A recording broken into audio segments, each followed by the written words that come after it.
bring a call later on within the month. That particular 2018 budget was presented last year with some fiscal targets. Let's set or establish the background for this discussion with a reminder of some of the fiscal targets that were captured in the 2018 budget presented last year. Let's take a look at this.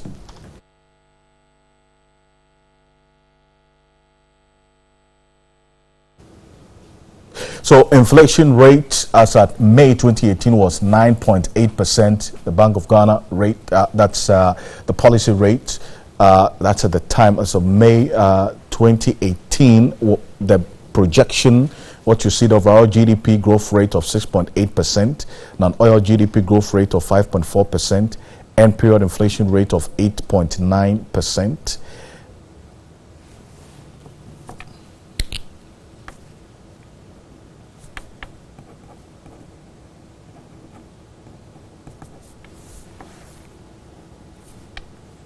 Then average inflation rate of 9.8% and fiscal deficit of 4.5% of GDP, and primary decline as a surplus 1.6% of GDP. And that's what you see. The gross foreign assets are to cover at least that's 3.5 months of imports of goods and services. It's one of the also targets captured in the 2018 budget.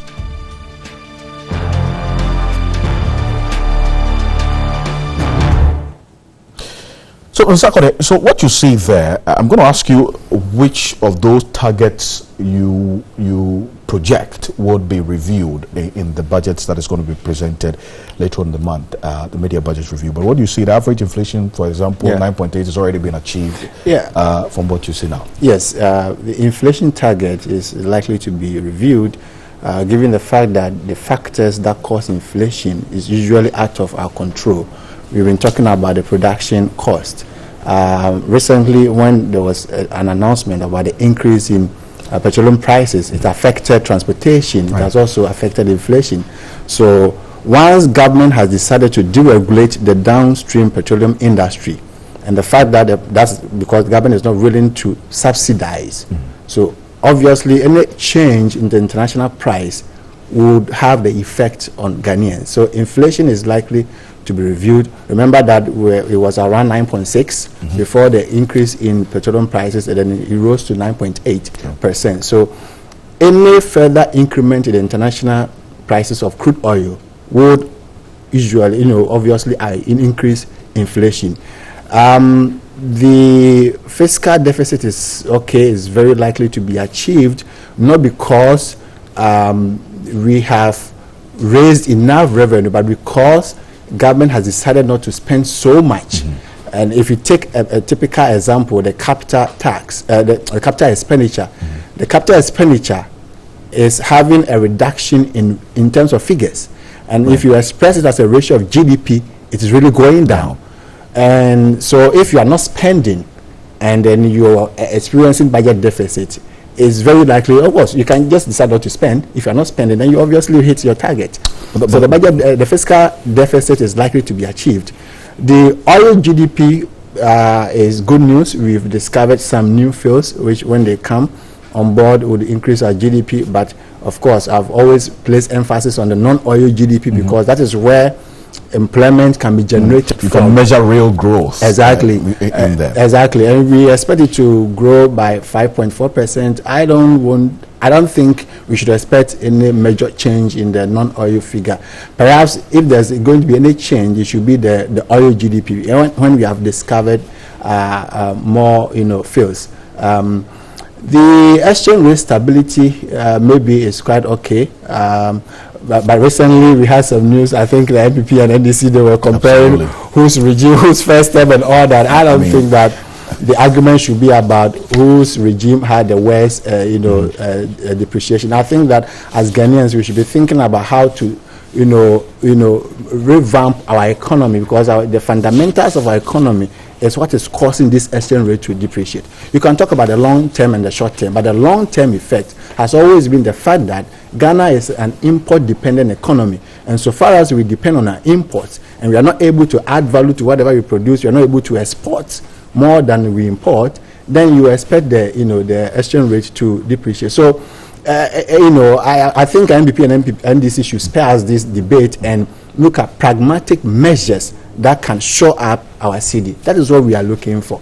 The other areas look good. I think I'm very happy about the macroeconomic stability that we have enjoyed, because job creation is what everybody needs now, and government alone cannot generate all the jobs that we need. Because if you take the data, the 2015 data, just about 10% of all the employees are in the government sector, and so you can see the amount. Absolutely. Yeah, so then we need the private sector to come on board, and if you want the private sector to increase production and employ more people, then you need to stabilize your economy and develop the infrastructure. Because if you ask me to go to a certain village to set up a business there, and there's no water, there's no electricity, I don't think I would want to go there. So the whole environment, the whole doing business indicators that we have, how many days does it take us to register our businesses? What is the insolvency? How investors are protected in the country? These are all signals that we should be looking at in order to bring the private sector on board to be able to generate the needed employment. Right now, I think it's the employment that is lacking, and I think really, and that's why I would agree with you if you make the point that the business world is really not concerned about what happens in the political economy. Okay, so the back and forth. Yeah. What the ordinary Ghanaian or the businessman who is watching us at the moment, who is creating employment, is interested in is to create the needed environment for businesses to thrive. As to whether who did what and who did when, I think it's really none of their business, is it? Because we need, construction. Did you know that construction has been underperforming over the period? True. Recording negative growth rate. It means that the amount of construction we have this year compared to last year, this year's figure is less than that of last year.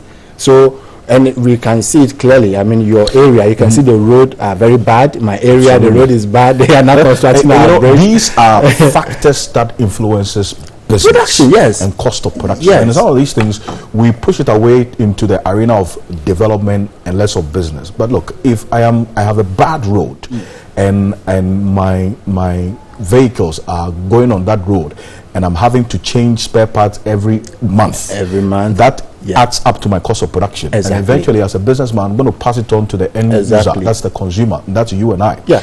Clearly, it has a rollover effect on everything we've been talking about. In addition to that, you realize that when you go to a typical village or just in any area where there's production and the road is bad, it will cost the producer so much to transport the goods from the farm or from the point of production to the market.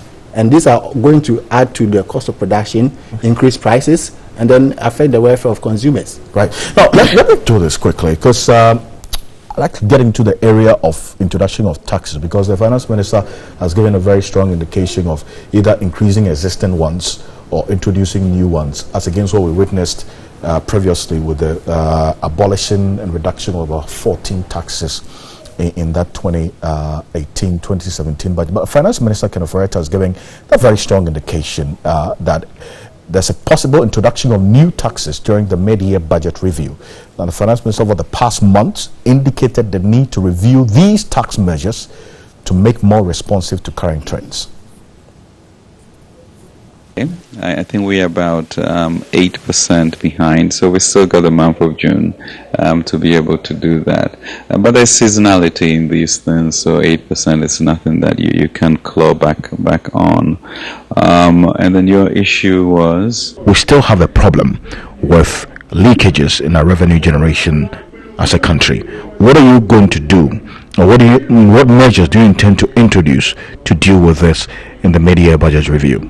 Yeah, I think that's a really good question, and it's a good question because when we talk about revenue mobilization or leakages,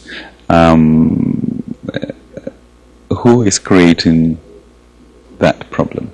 And I think that problem or issue is being created by ourselves.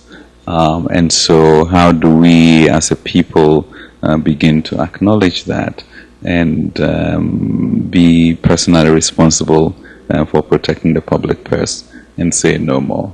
And I think that's really for the challenge for the country as we look at the Ghana Beyond Aid. Are we going to be impaling ourselves because of little corruption?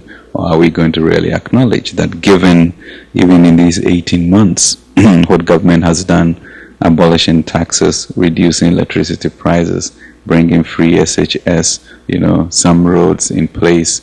Now the citizen has to look at his role in the republic and say, for how long am I going to sit on the side, or am I going to engage as a citizen to push this country ahead? And I think that's an interesting conversation we have to have as a nation. Your question was on clarification on whether, and I think maybe segueing from what I just said in terms of what government has given in a real sense of meeting our social contract obligation with the citizen, it's now to open up the books and say, okay, where do we want to go? What do we need to pay for? And therefore, how do we reframe our tax system or means of collecting revenue so we go ahead? So I don't really want to look at it as an imposition from me, but in we sitting down and saying, okay, where are we going and what should we do? And that, in a stronger, socially stable environment is how business thrives. So that's kind of right, our finance minister there talking. Now, I asked him a question about sealing the revenue loopholes in revenue generation as a country internally.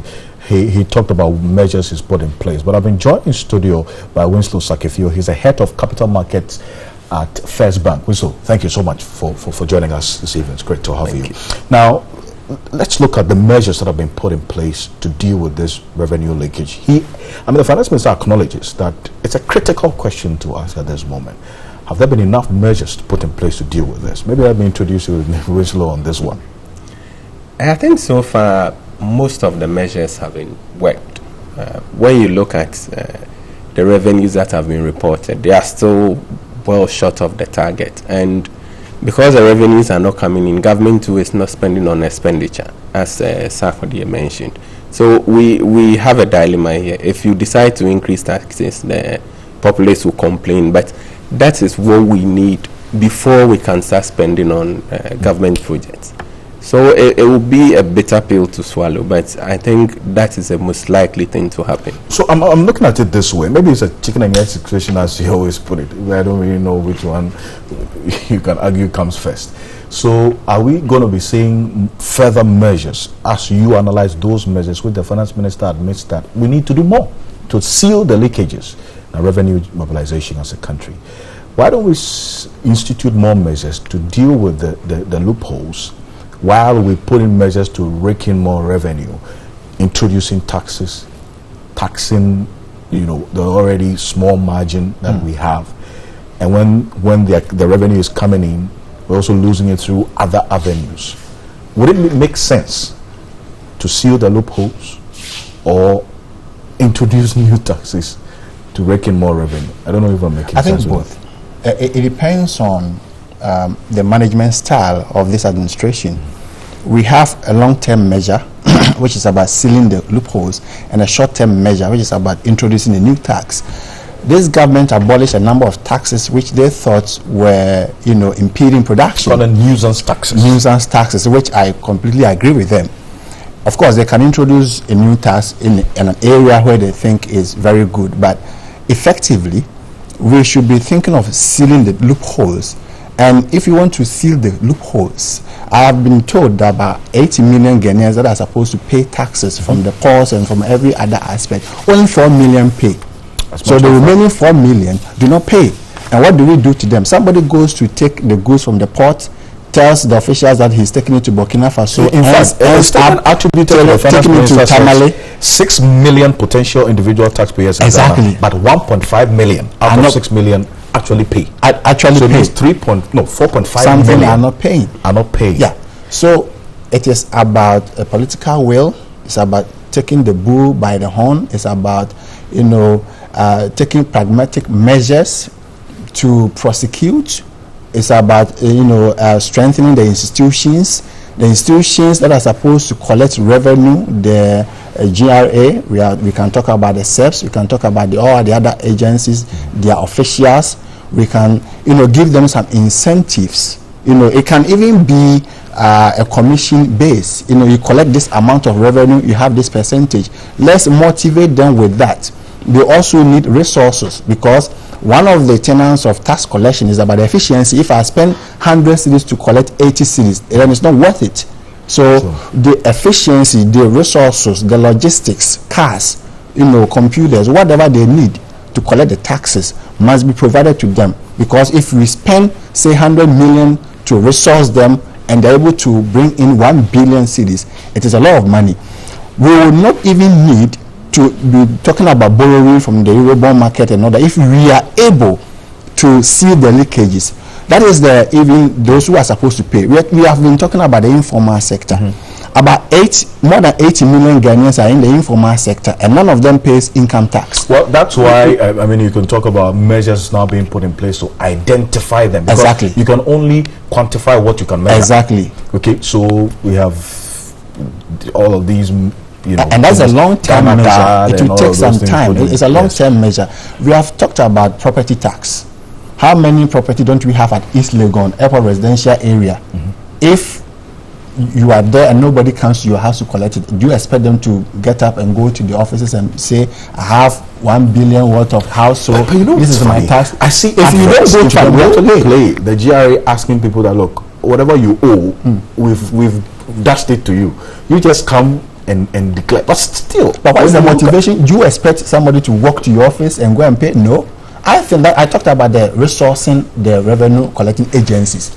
If you give them cars or whatever they need to move from one house to the other, I think that they would. If I'm in my house, if you don't come to me, it's very less likely that I will come to you. But if you come to the house, I will pay. You come and quantify maybe the house, the items in the house. But we see them, they tax the officers. Those who live at airport areas and ask them if they come. I had a friend of mine share with me that they go to he has a huge mansion in Kumasi. Yes. And he was thinking that his property tax was going to be maybe in the thousands. Yes. And they bring him a bill of 500 Ghana. So he said to himself that, look, I'll add additional 500 because he just couldn't understand the calculation that was. And how often does he even pay that? Was it once in a month? Once in a year? So it's just a clear situation. But so, have we achieved, or has government achieved the objective of abolishing these taxes? Because the reason for doing them, they had reasons for that. From your own analysis, have they been achieved? I think they have. When you consider the taxes, they were really affecting business negatively, and it was in a bid to mobilize more taxes. But the taxes were becoming very punitive.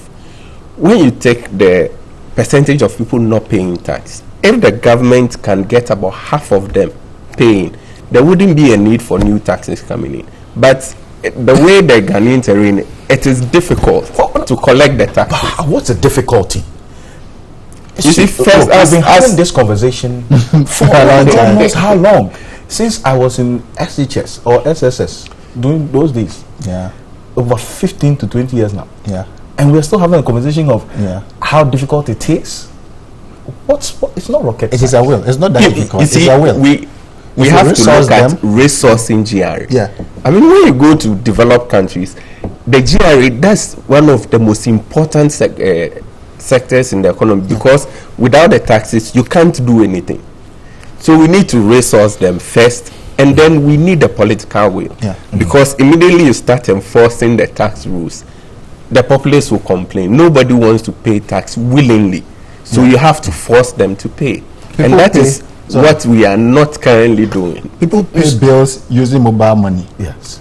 Ask GRA if they have a short code. Yes, because collect. I've talked about efficiency in collection, right? And then the logistics. We are in the age of telecommunication. If Rwanda, you are in Rwanda, you can pay taxes online. Absolutely. Rwanda is second when it comes to doing business in Sub-Saharan Africa. That's second to Mauritius. Yes, actually they are 41st globally. Exactly. But they are second. Yes, on the and you live in Ghana, you cannot pay taxes online. How many forms do you fill before you are able to pay your taxes? A number of them. Who has got that time? Togo is even doing better than Ghana in terms of tax performance. Togo, Kenya, Mali, they are doing better than Ghana in terms of tax performance. Our tax revenue to GDP is just 16.5%, way below the target of 20% in the sub-region. So what do we do? Enforce the laws, resource the GRA. They should come out with innovative ways. I talked about the short code for mobile money. They can, in addition to that, they can bring out, I talked about internet payment, e-payment of taxes. Resource them, get them vehicles, let them move from one house to the other, go to their residents, those who own properties, let them pay. Property tax alone can finance the free SHS. Well, and that's why we probably will see this GPS, Ghana Post GPS, and measures put in place, because you need to identify before you can tax. Yes. I think that has to be acknowledged. Winslow, to you as well, what's the way forward? Because there's best practice, examples that have been cited on the continent. Let's not go too far. But what has to be done? Forget the political will, do what you have to do at the expense of the vote you will win? Do you see that really happening? You see, it will be difficult for government to lose votes and enforce the tax rules, but that is what we need. If we don't have the political will, it wouldn't happen. And if we want to look at votes, then tax codes will never be implemented in Ghana. Well, there's another school of thought on this whole taxes, because a founder of the Dangote Group, Aliko Dangote, is actually urging African governments to incorporate tax cuts across some sectors of the economy. I was at a conference where he spoke. Just take a listen to a brief of his submission. I might not really pay you tax for 5 years, but when my tax is due, you will collect your own taxes. And when you tax people so much, then that's when people find avenues of dodging to pay those taxes. So the less you charge, the more you can widen your net and collect a lot of taxes.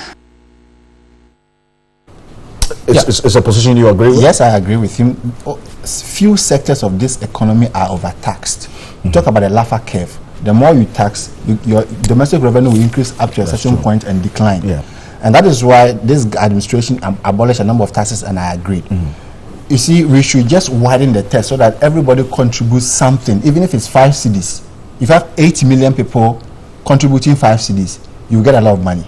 But if few Ghanaians, say 500,000 or 1 million Ghanaians, are overtaxed, and that is going to impede production. So I agree, perfectly agree with him that we should not overtax certain sectors. We should just widen it up, open it up, so that everybody can it's become more of like an economic chorus, widen the tax net. We've been talking about it, don't we know? And I told you that we have short-term measures and the long-term measures. This tax net widening is a long-term measure. We need to go by it systematically. But resourcing the GRA, enforcing the laws, punishing people who evade and avoid tax, it's not a long-term measure. It's something that the president can decree now, this evening, and say whoever is caught at the port. What's preventing of governments gone by and president from doing that? They will. We ask Rwanda, what is the Rwandan president? What magic is he performing? I heard from the social media that this car, what do you call it?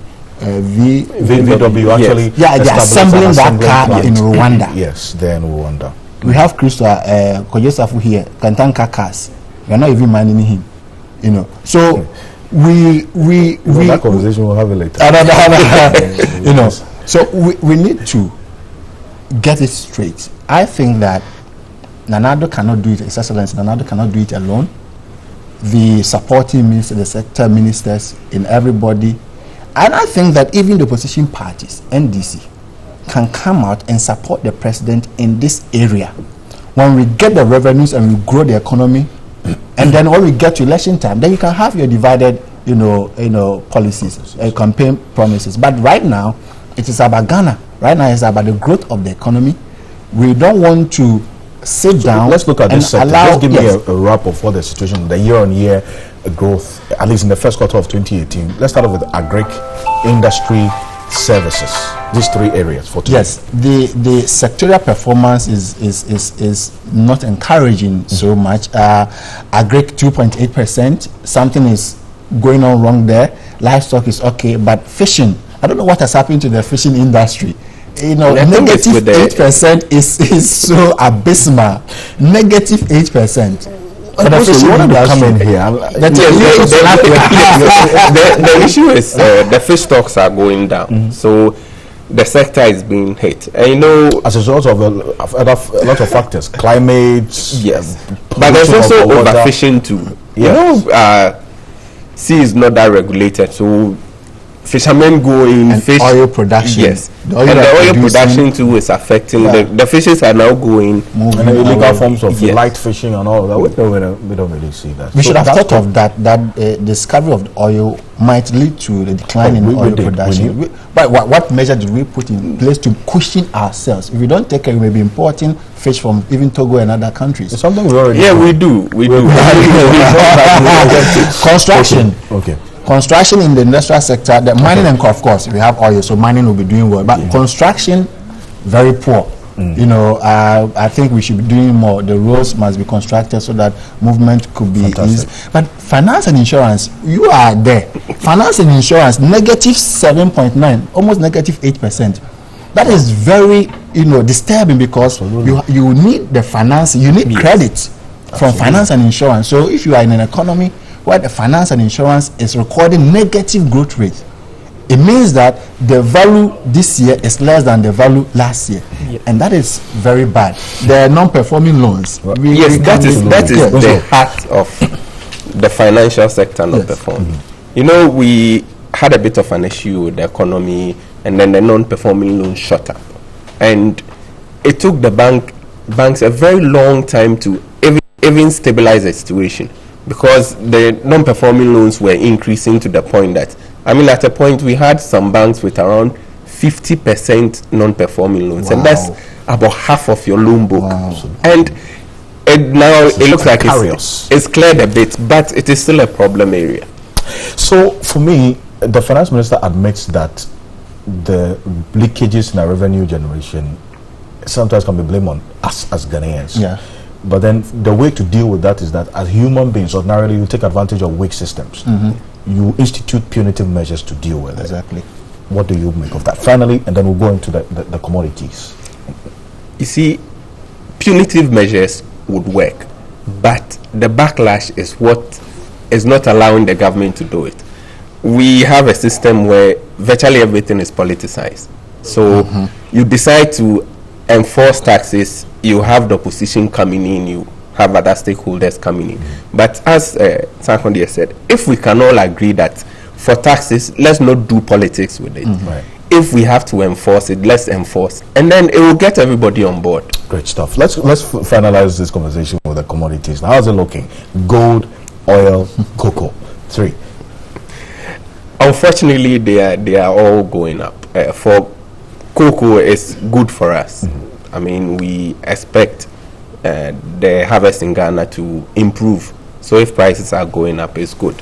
We also have gold going up. You know, currently there's the tariff war that is developing. Even though it's not having a very significant effect on economies, it looks like investors are a bit worried.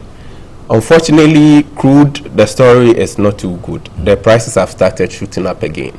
And it's because OPEC promised to increase production, but some of the members are not producing to the level they promised to. So we still have supply shortfalls, and that is what will push the crude prices up going forward. Well, I know that would, government. yes, it would also affect our inflation. No, if crude prices go up and fuel prices need to go up, then It affects every other thing. The government Exactly. benefits. Because Absolutely. government benefits. That's a revenue. Yes. So just the other day you said you would expect that government sometimes would absorb some of these expected increases on prices of petroleum products to cushion And reduce the the Yeah, levies but- and taxes on the absolutely, petroleum whilst products. you lose revenue.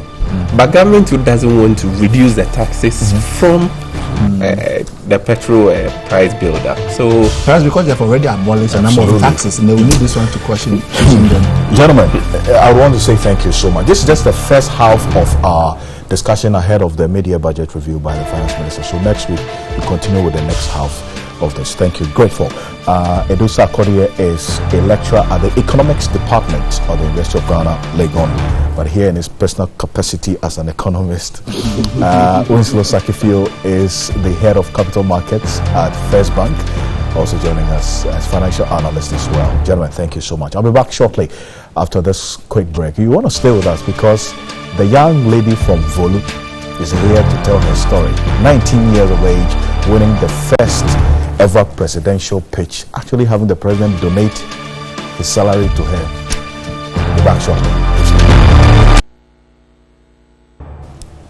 You're welcome back to Business Focus here on TV3. Now, 19-year-old senior high school graduate of Methodist Girls Senior High School, Vanessa Aisha Liman, brushed off the challenge from nine others finalists to win the maiden edition of the presidential pitch for startups.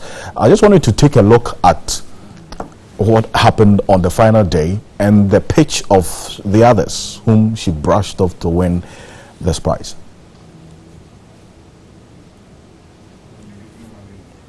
So the competition actually was organized by the newly created Business Development Ministry, which saw over 2,000 people submit their business ideas, 2,000 of them. I'm going to get into what I was talking about early on, but Vanessa has joined me in studio. It's good to have you. Hello. Thank you so much. Thank you. You had the president donate his salary Yes. to you. Wow. Congratulations. Thank you. You know, before you came in here, we were just having a conversation about you. And for those who have been watching Business Focus, you can actually attest to the fact that we celebrate young graduates here on this platform. So I was really expecting you to be here, 19 years of age. Yes. Wow. I know you've been telling your success story all over the period. Yes. But there's someone who is watching us for the first time. So tell me who Vanessa is. Okay, as Ruby said, I'm Vanessa Aisha Liman, 19 years of age. I completed high school last year, May. That's Methodist Girls High School. Yeah, and I'm from the Upper West region, Golu to be precise. Yes, and I'm from a family of 4, and I have 3 brothers, and I'm the last born and the only girl. So it all started after I completed high school, and I was idle at home, nothing doing. So normally you have to wait 3 months for your results. Absolutely. Yes, 3 to 6 months for your results. So I was idle, had nothing doing, and decided to sell my mother's product. So, what you're saying is that your mom does these things already? No, she doesn't do that. She's into shea butter. Shea butter. She does shea butter. Oxano Forever. She's into shea butter, baobab oil, hair conditioner, shampoo, cosmetics. I yes. So I decided with my friend, we decided to go shop to shop, friends, go offices to market the products to sell to them.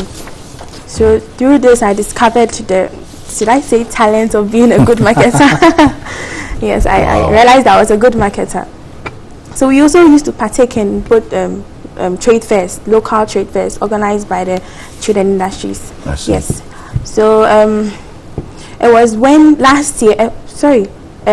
this year, February, when we partook in the 22nd International Trade Fair. That's at Trade Fair itself. I see. Yes. So I was walking around and I saw people with different kinds of products. Yeah, and I was like, why don't I come up with my product, brand it, and start selling? Because I had a fair idea about cereals. That's instant cereals. My mother used to make them for me when I was back in SHS. So I decided. Locally made cereals. Yes. Not the ones she did it herself. She did it herself. What kind of cereals were they? This one. This one. Yes, instant cereal made of maize, coconut, skim milk powder. I see. It's instant, so you just pour a glass of water, warm water.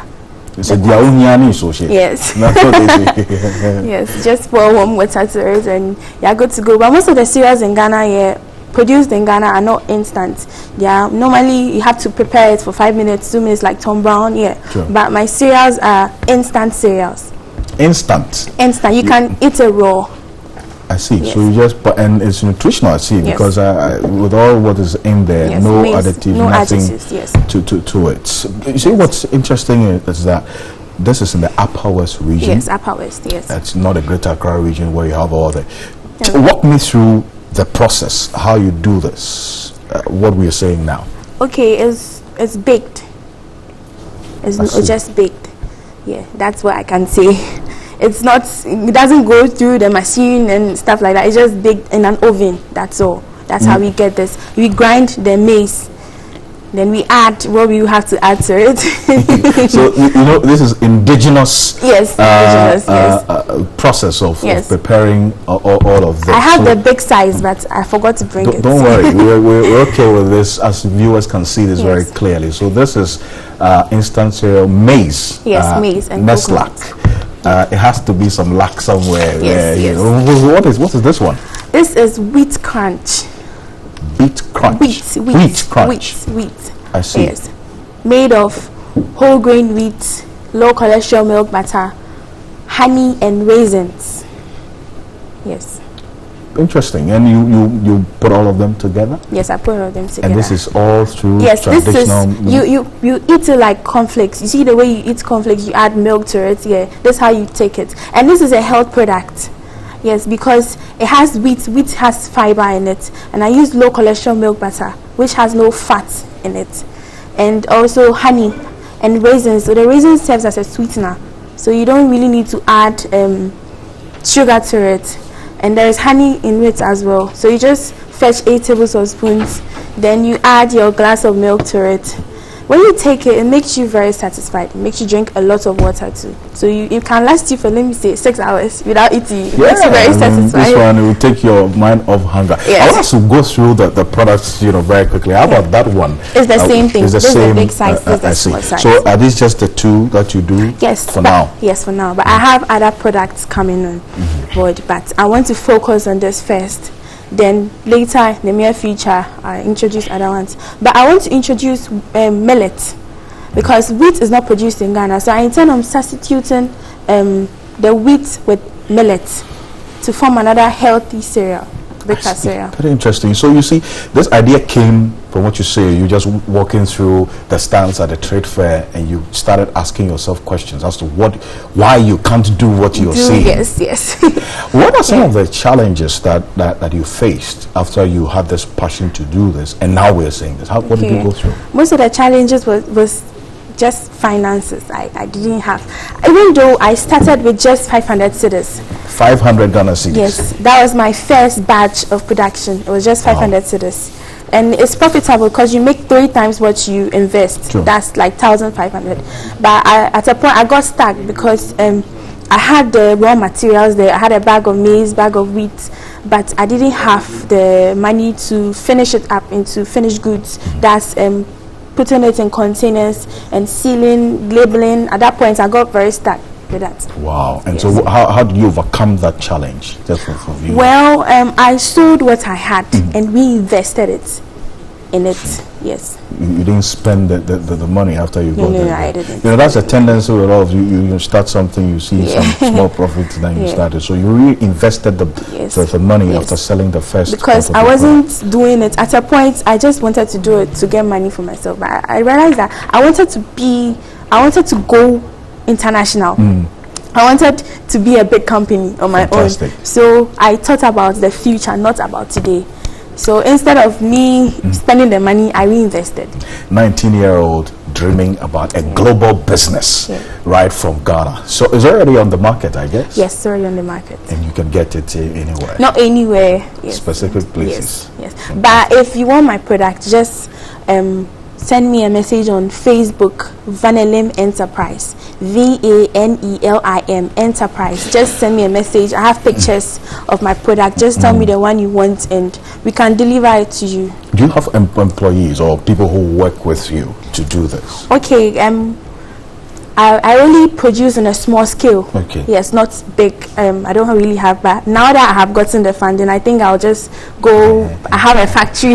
Absolutely. Yes. You have 75,000 Ghana cedis in your account, 50,000 prize money, and the president's 25,000 out of his salary for you. That must be feeling good right now. But we celebrate you as our mover for this Monday. And I want to say thank you, congratulations to you. Thank you very much. And we'll do what we can to support you in your business. Thank you. Grateful so much for joining us this evening. 19-year-old Vanessa Aisha Liman, winner of the first ever presidential pitch for startups joining us in studio from Gwolu in West Sisala district of the Upper West region.